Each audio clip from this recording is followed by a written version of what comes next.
Hey everybody, it's Josh Alexander from Orange County Housing Market News. If this is the first time you're tuning into this show is all about Orange County real estate. So I go over local trends happening in the market, interview experts in the field, and then I also go over some tricks, tips, and advice for both buyers and sellers. So if you are thinking of buying or selling a home in the near future, this is a great place to start. So on today's episode, I'm going to be discussing one of the two most recent bills that was just passed last week in California that specifically impacts housing. I'm talking about SB9 and SB10.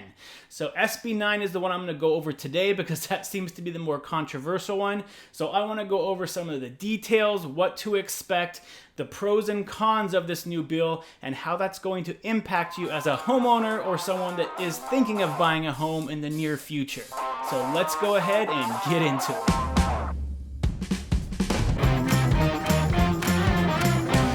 So to break down the changes as simple as possible, SB9, really what it did was it changed the definition of single-family residential zoning. So before, where you had one lot, you had one house on it, and you might be able to build one additional granny flat or ADU, depending on what you want to call it, a smaller home in the back. That's really the extent of what you can do on a single lot.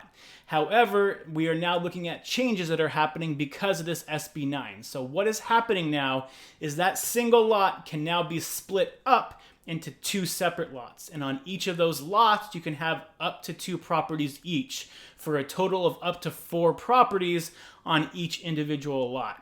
So there's going to be a lot of different stringent guidelines you have to follow to be able to do this, as well as a lot of restrictions. So what I did was I broke down this law into the 12 most important facts to know about it, to be able to give you a really good idea of when you can do this, when you can't do this, what type of homes qualify for this, and what the process looks like. So just like any law, there's going to be a lot of fine print, so you want to make sure if you're thinking of doing this or buying a property to be able to do this, you want to make sure that you go through and read exactly what is in this fine print. But in general, these are the 12 most important things that you're going to need to know about this new law to be able to kind of get yourself up and running and at least understand the basics of what qualifies, what doesn't qualify, and how this whole thing works. So let's go ahead and go over those 12 points now. Okay, so number 1 is the lot or house can't be located in a high fire zone, a historic district, or be a historic home itself. Number 2, the lot must be at least 2,400 square feet large.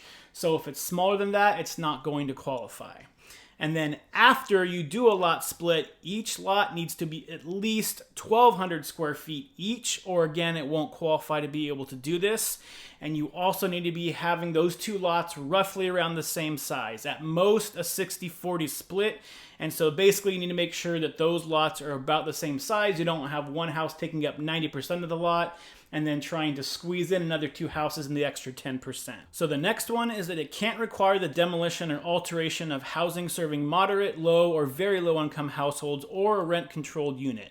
And this is basically in there to make sure that we're not eliminating any more low-income housing than we have to, because we already have a lack of that in the state. So this is there to make sure that we're not taking that away from anybody else. The next one is you can't split the lot if it requires demolition or alteration of housing occupied by a tenant in the last 3 years. And this one is huge. We'll get into that in a little bit. But this just basically means if it's used as a rental, you can't do this right now. So the next one is the applicant must intend to occupy one of the housing units as their principal or primary residence for a minimum of 3 years from the date of the approval of the lot split. And again, this is going to have some huge impacts, and again, we'll talk about that in a little bit. So the next one is it can't be used for a short-term rental. So you can't Airbnb these properties and try to make money that way off of them. The rent has to be for at least 30 days. And this is just prevent traffic going in and out of the property all the time and keeping those residential streets at least as clear as possible. Next one, can't be used for office or retail space. So it has to be used to actually house someone. You can't be using it for a business. Next one is that any development or modification to a property must conform with the look and the feel of the current home and must adhere to the objective zoning and design standards established by your local city and county. So this is just to make sure that the homes that are being built are not going to look completely out of place and become an eyesore in the neighborhood. Next one, local agencies can require the owner to add one parking spot for each unit built if it isn't within a half a mile of a major public transit stop. And lastly, local government officials may only deny a development application if they find that the proposed project would have a specific adverse impact on public health and safety or the physical environment, and there are no feasible and satisfactory mitigation options. So this, as well as some of the other ones, are saying that really you just need to make sure that you're being in very close contact with your local city and county to make sure that the requirements that they're asking for are being met when you decide to build these properties. There's not a lot of guidance out city by city yet because this was just introduced and passed, but I anticipate over the next couple months we'll start to get more details, and especially as we roll into next year, because this doesn't go into effect until January 1st. I expect to get some more guidance by city and by county in terms of what you can and what you can't do to make the requirements a little clearer. Right now, it's just kind of ambiguous because these local requirements might change city to city and county to county. So let's go ahead and look at some of the information surrounding this and what we expect to see when this law does go into effect on January 1st. Okay, so let's go ahead and look at the pros first. And there's really two big pros to this law. So the first one being that yes, the law was written to try to increase inventory in California because right now we have an affordability crisis, especially over the last year. Appreciation has gone crazy in California, anywhere from 15 to 20% appreciation in just 1 year in California, which is making it harder and harder for low and middle income households to be able to afford a place to live and be able to also buy the other essentials they need to get as they live here. So this law was put into place to try to alleviate that. Now, UC Berkeley just came out with a study, and I'll have a link to the study below, so feel free to check it out because it's got some great information in there.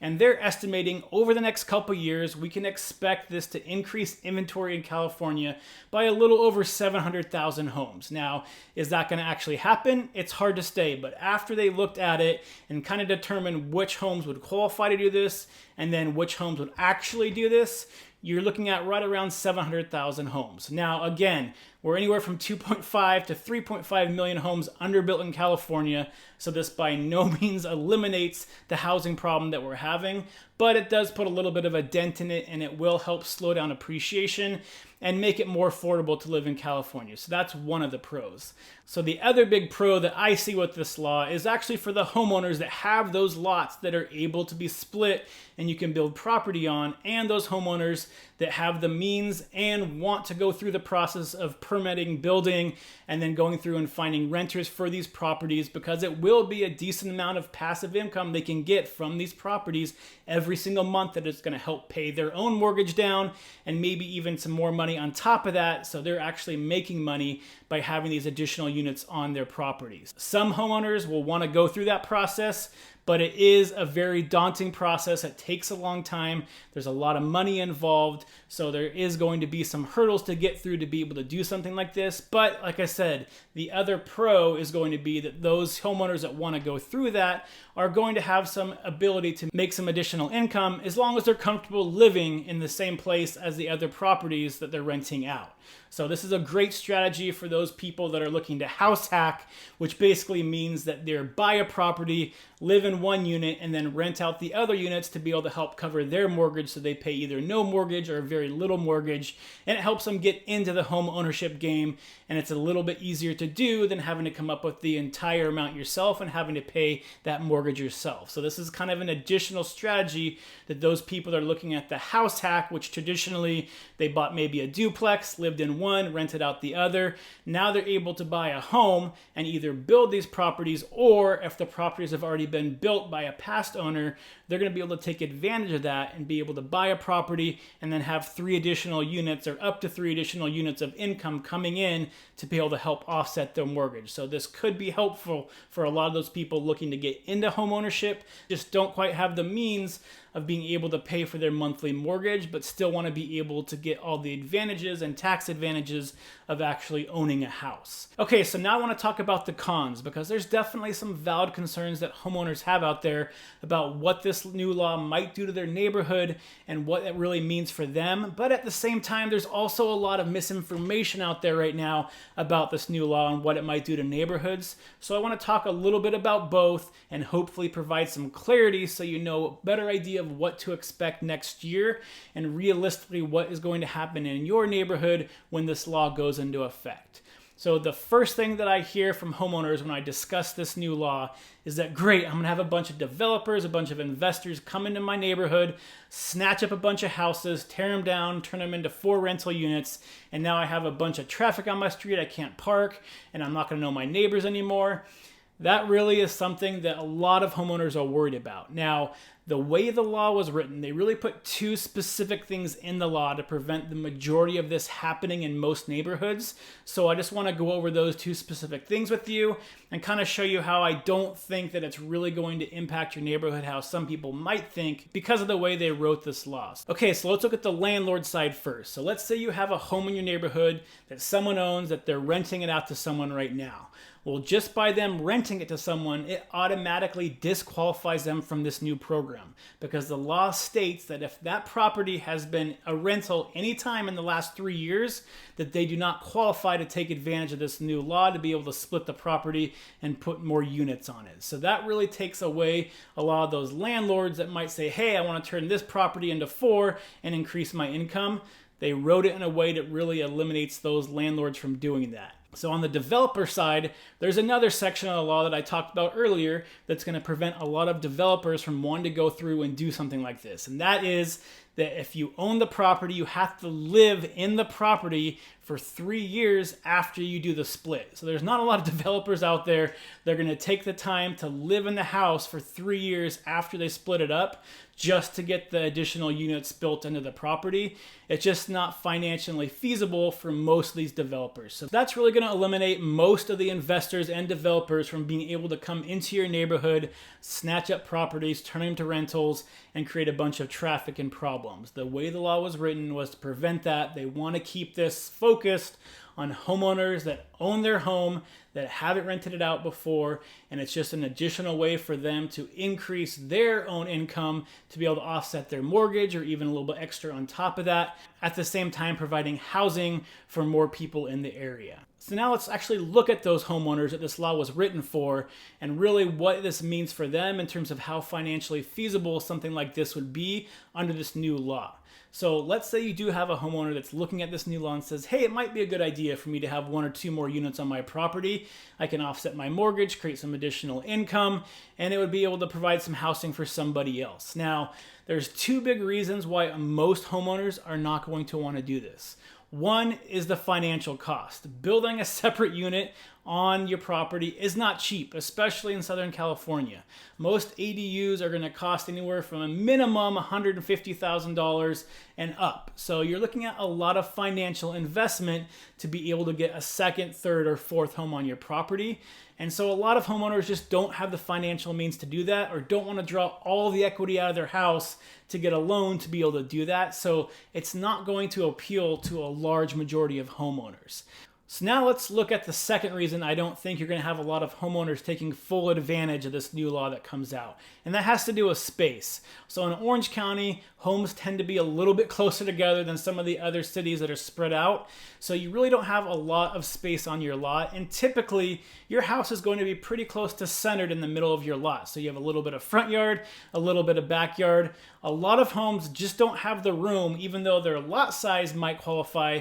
They just don't have the room to be able to put 3 additional units in their backyard and still have any usable space whatsoever. So that's really going to prevent a lot of homeowners from wanting to tackle this to begin with. Yes, some homeowners might put maybe 1 unit back there, but that's already been allowed for a very long time in California, and the laws around a single ADU have been a lot more laxed over the last couple years, and you really haven't seen a giant increase of those units being built. And that kind of brings me to my final point. And this goes back to that UC Berkeley study that was done about this law and the impact that it might have on neighborhoods. So again, the link is below. I encourage you to check it out. It has a lot of great information in there. And if you remember at the beginning of this episode, I let you know that their estimates put it right around 700,000 homes in all of California that could be built because of this new law. But they also talk about the feasibility of it and why this is really not going to impact neighborhoods. So they go through and they analyze that the lot sizes in California, who might be financially able to do this as well as have the space to do this. And they came out with basically saying that only 5.4% of all single family homes in California would even have the ability to be able to put additional units on their lot. And that equals right about 410,000 homes. So out of those 410,000 homes, 300,000 of those homes already qualify to be able to build an ADU on their property, a single ADU, and only about 110,000 homes are actually going to be able to newly be qualified to be able to build additional units on their property, which is why this is really, as a whole of California, not going to impact one specific neighborhood so significantly where you're going to see a giant inflow of traffic in your streets and be able to really start blocking things up. So yes, you might have one house on your neighborhood that converts for 1 or 2 more ADUs than what they used to have, but this is not something you're going to see 50% of your homes in your neighborhood all of a sudden build 4 units and turn it into a condo-like complex. So it's just not going to happen with the way this new law is written. So I hope that kind of alleviates some of your fears on what might happen. So will there be some negative impact to homeowners when this new law takes effect next year? Unfortunately, yes. I'd love to be all sunshine and rainbows, but let you know, realistically, there are going to be a few homeowners that unfortunately live next to neighbors that fully qualify for this program to be able to put 3 additional units on their property, have the financial means to do so, have the space to do so, and decide they want to go through with the process to be able to create additional revenue and income for themselves to be able to use however they want to. However, I do think the net impact of this new law will create more housing, which will keep more Californians in California, help out with those low to medium income households, stay in the cities and the counties that they want to stay in to be able to get their kids in the good schools they want to go in and be close to work. And it is going to have a net positive impact on California. Now, is that a guarantee? No, we will have to see how this law plays out. But based on all the restrictions they put in here, I think there's a better chance that it's going to positively impact California than it will negatively impact. So if you do have any other questions about this specific law, please feel free to comment below. If you have any other questions that I haven't answered recently in my recent videos, also please let me know below because I love making new content and answering questions, so I would love to engage with you on that. Until next time, stay healthy, stay happy, and I'll see you on the next show. Bye.